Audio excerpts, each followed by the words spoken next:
வணக்கம். மாலை முரசு தொலைக்காட்சியின் 7 மணி செய்திகளை வழங்குவோர் ஃபோஸ்டஸ் எட்கேர். ஃபோஸ்டஸ் செம ஸ்ட்ராங் செம சேஃப். செய்திகளை விரிவாக பார்ப்பதற்கு முன் தலைப்புச் செய்திகளை பார்க்கலாம். மக்களுக்கு எதிரான திட்டங்களை மத்திய அரசு செயல்படுத்தி வருவதாக முதலமைச்சர் மு.க.ஸ்டாலின் குற்றச்சாட்டு. மாநில அரசின் அனுமதி இல்லாமல் கனிம வளங்களை ஏலம் விடுவதாகவும் விமர்சனம்.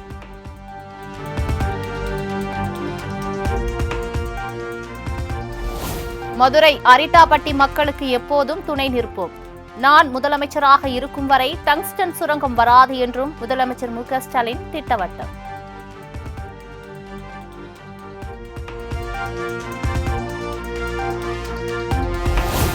அரிட்டாப்பட்டியில் நடைபெற்ற பாராட்டு விழாவில் குழந்தைக்கு பெயர் வைத்த முதலமைச்சர்.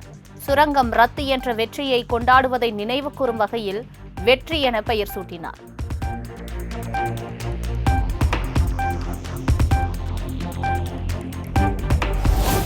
டங்ஸ்டன் திட்டத்தை ரத்து செய்ய தீர்மானம் நிறைவேற்றிய முதலமைச்சருக்கு மதுரை அரிட்டாப்பட்டியில் பாராட்டு விழா.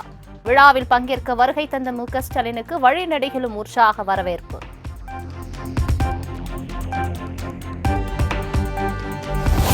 டங்ஸ்டன் சுரங்க திட்டத்திற்கு எதிராக மதுரை தல்லாக்குளம் மற்றும் மேலூர் காவல் நிலையங்களில் பதியப்பட்ட வழக்குகள் வாபஸ். முதலமைச்சர் மு.க.ஸ்டாலின் அறிவுறுத்தல்படி 10,000க்கும் மேற்பட்ட மக்கள் மீதான வழக்குகள் திரும்ப பெறப்பட்டதாக அறிவிப்பு.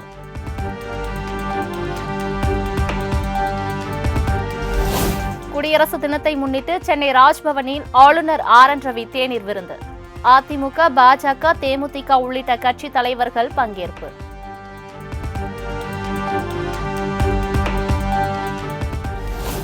ஆளுநர் ஆர்.என்.ரவியின் தேநீர் விருந்தை புறக்கணித்தது தமிழக அரசு. திமுக மற்றும் அதன் கூட்டணி கட்சிகளும் தேநீர் விருந்தை புறக்கணித்தன.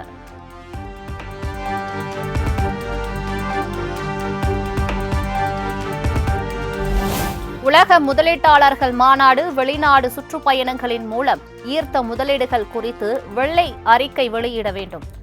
தமிழக அரசுக்கு எதிர்க்கட்சித் தலைவர் எடப்பாடி பழனிசாமி வலியுறுத்தல்.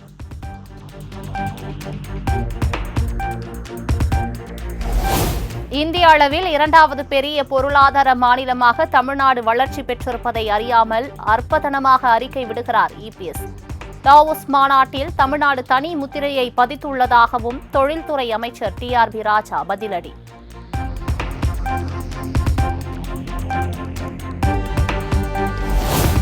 வேங்கை வயல் விவகாரத்தில் உண்மையான குற்றவாளிகளுக்கு தண்டனை வழங்கப்பட வேண்டும். உயர்நீதிமன்றத்தின் நேரடி கண்காணிப்பில் சிறப்பு புலனாய்வு குழு விசாரணை நடத்தப்பட வேண்டும் என்றும் த.வே.க. தலைவர் விஜய் வலியுறுத்தல்.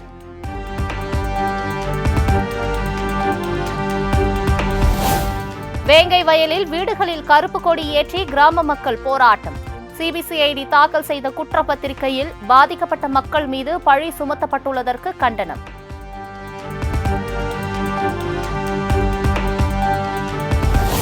வேங்கை வயல் விவகாரத்தில் தமிழ்நாடு காவல்துறை மீது நம்பிக்கை உள்ளதாக செல்வ பெருந்தகை கருத்து. சிபிஐ என்ன வானத்திலிருந்து குதித்ததா எனவும் கேள்வி.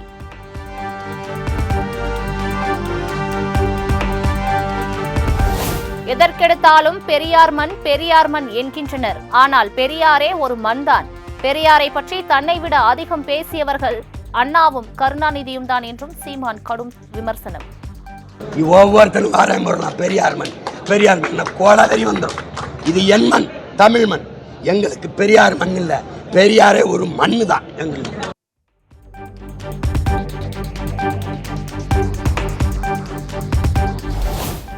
பாஜக தலைவர் பதவிக்கு ஆசைப்படுகிறேன் என்ற செய்தியில் உண்மையில்லை என தமிழிசை விளக்கம். அண்ணாமலையே சிறப்பாக செயல்படுகிறார் எனவும் பேட்டி. செயலாற்றிக் கொண்டிருக்கிறார். கட்சியின் அடிப்படையில் அதற்கான விதிமுறைகள் இருக்கிறது. அது யாரை தேர்ந்தெடுக்க வேண்டுமோ கட்சி தேர்ந்தெடுக்கும். ஆனா என்னை பொறுத்த மட்டில் நான் இதுவரைக்கும் எங்க கட்சியில ஒரு தொண்டனாக பணியாற்றி கொண்டிருக்கிறேன். என்றைக்குமே அப்படி பணியாற்றுவேன். எந்த ஆசையிலும் நான் ஆளுநரா விட்டு வரல. பதவி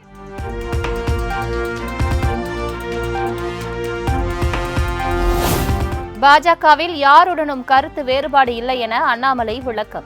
சோதனை விடுவதற்கு நயினார் நாகேந்திரனுக்கு எந்த அதிகாரமும் இல்லை எனவும் கருத்து.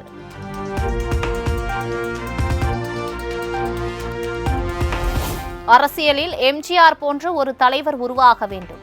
நெல்லையில் நடைபெற்ற அதிமுக விழாவில் பங்கேற்ற பின்னர் பாஜக சட்டமன்ற குழு தலைவர் நயினார் நாகேந்திரன் பேட்டி.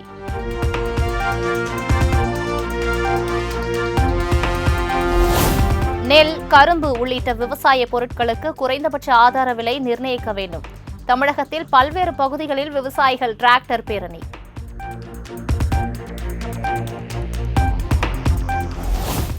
வேளாண் திட்டங்களை திரும்ப பெற வேண்டும். குறைந்தபட்ச ஆதார விலை உள்ளிட்ட கோரிக்கைகளை வலியுறுத்தி மத்திய அரசுக்கு எதிராக பஞ்சாப் மாநிலம் குருதாஸ்பூர் பகுதியில் டிராக்டர் அணிவகுப்பில் ஈடுபட்ட விவசாயிகள்.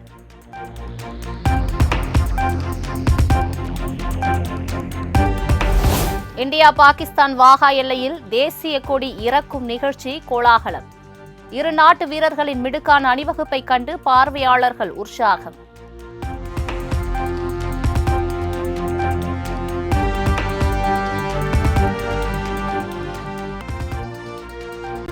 எழுபத்தாறாவது குடியரசு தினத்தையொட்டி டெல்லி கடமை பாதையில் தேசிய கொடியை ஏற்றி வைத்தார் குடியரசுத் தலைவர் திரௌபதி முர்மு. 21 பீரங்கி குண்டுகள் முழங்க மூவர்ண கொடிக்கு மரியாதை.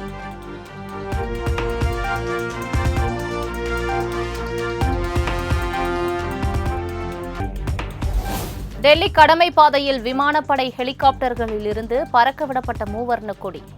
முப்படை வீரர்கள் மிடுக்கான அணிவகுப்பு மரியாதை.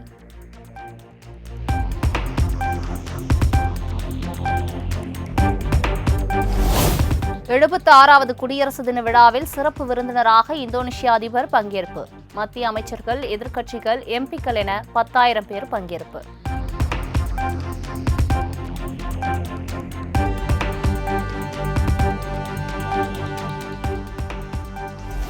குடியரசு தினத்தை முன்னிட்டு டெல்லி தேசிய போர் நினைவு சின்னத்தில் பிரதமர் மோடி மரியாதை. டிஜிட்டல் பார்வையாளர் புத்தகத்தில் குறிப்புகளை பதிவு செய்த பிரதமர்.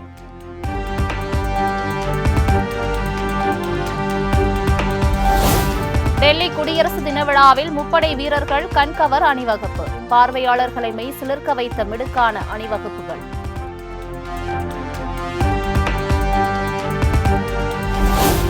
குடியரசு தினத்தையொட்டி 5,000 கலைஞர்கள் பங்கேற்ற நடன நிகழ்ச்சி.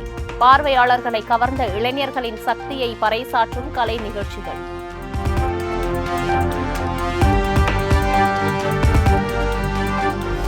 குடியரசு தினத்தை முன்னிட்டு ராணுவ வீரர்களின் சாகச நிகழ்ச்சி. இருசக்கர வாகனங்களில் சாகசங்களை செய்து அசத்திய வீரர்கள்.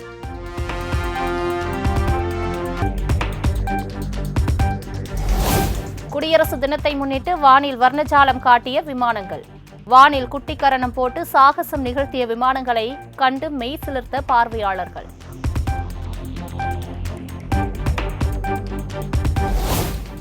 எழுபத்தாறாவது குடியரசு தினத்தையொட்டி சென்னை காமராஜர் சாலையில் தேசிய கொடியை ஏற்றி வைத்தார் ஆளுநர் ஆர்.என். ரவி.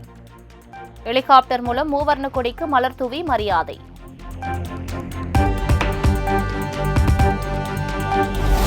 எழுபத்தாறாவது குடியரசு தின விழா தமிழ்நாடு முழுவதும் கோலாகல கொண்டாட்டம்.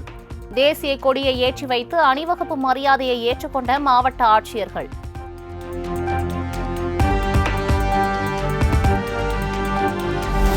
குடியரசு தினத்தை முன்னிட்டு பல்வேறு பிரிவுகளில் சிறந்த சேவையாற்றியவர்களுக்கு விருதுகளை வழங்கினார் முதலமைச்சர் மு.க.ஸ்டாலின். கோட்டை அமீர் நல்லிணக்க பதக்கம், அமீர் அம்சா, அண்ணா பதக்கம் தீயணைப்பு வீரர் வெற்றிவேலுக்கு வழங்கி கௌரவிப்பு.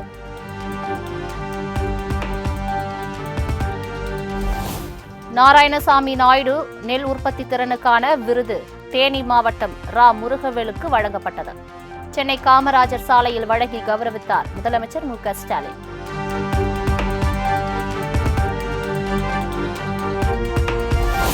குடியரசு தினத்தை முன்னிட்டு புதுச்சேரி கடற்கரை சாலையில் தேசிய கொடியை ஏற்றினார் துணைநிலை ஆளுநர் கைலாஷ்நாதன். காவல்துறை உள்ளிட்ட பல்வேறு படைப்பிரிவினர் அணிவகுப்பு மரியாதையை ஏற்றுக்கொண்டார்.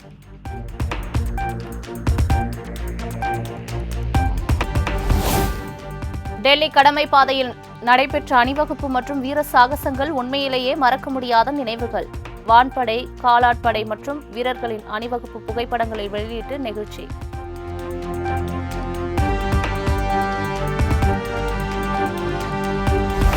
பரந்தூர் விமான நிலையத்திற்கு எதிர்ப்பு தெரிவித்து கிராம சபை கூட்டத்தில் மீண்டும் தீர்மானம். 6 முறை கிராம சபை கூட்டத்தை புறக்கணித்த நிலையில் 11வது முறையாக தீர்மானம் நிறைவேற்றம்.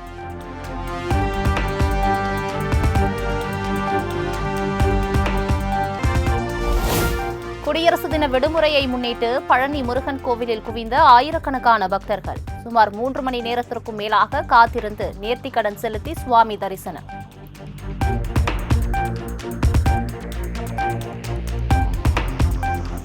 கும்பகோணம் சூரியனார் கோவிலில் உள்ள சிவசூரிய பெருமான் உள்ளிட்ட நவகிரகங்களுக்கு சிறப்பு சந்தன காப்பு அலங்காரம். விடுமுறை தினத்தை முன்னிட்டு காலை முதல் ஆயிரக்கணக்கான பக்தர்கள் வரிசையில் காத்திருந்து தரிசனம்.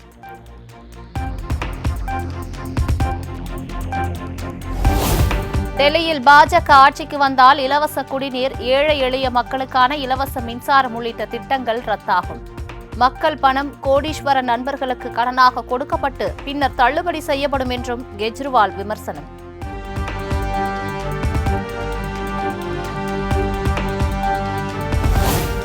NVS-02 செயற்கைக்கோளுடன் GSLV F-15 ராக்கெட்டை ஒன்றிணைக்கும் பணி நிறைவு. வரும் 29ஆம் தேதி ராக்கெட் விண்ணில் ஏவப்பட உள்ள நிலையில் இஸ்ரோ அறிவிப்பு.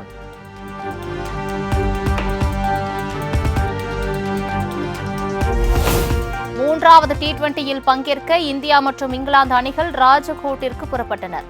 சென்னை விமான நிலையத்தில் சிறுவர்களுக்கு செல்ஃபிக்கு போஸ் கொடுத்த சூரியகுமார் யாதவ்.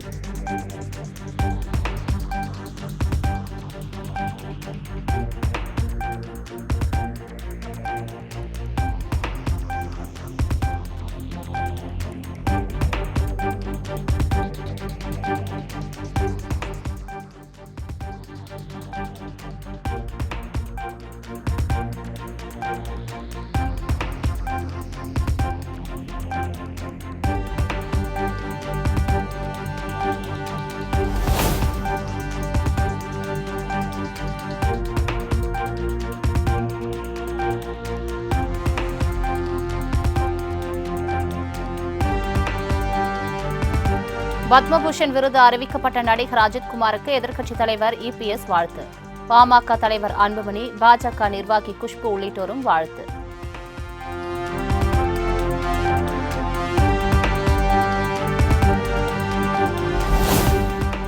வினோத் இயக்கத்தில் நடிகர் விஜய் நடிக்கும் தளபதி 69 படத்திற்கு ஜனநாயகன் என பெயர் வைப்பு. நாளைய தீர்ப்பில் தொடங்கிய திரை பயணத்தை ஜனநாயகனில் முடிக்கிறார் விஜய்.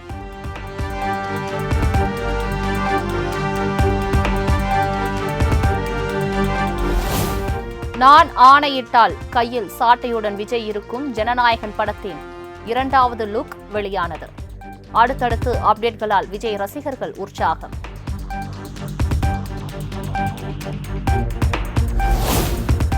திரைப்பட விழாவில் ஆபாசமாக பேசிய விவகாரம், பகிரங்க மன்னிப்பு கோரினார் இயக்குனர் மிஸ்கின்.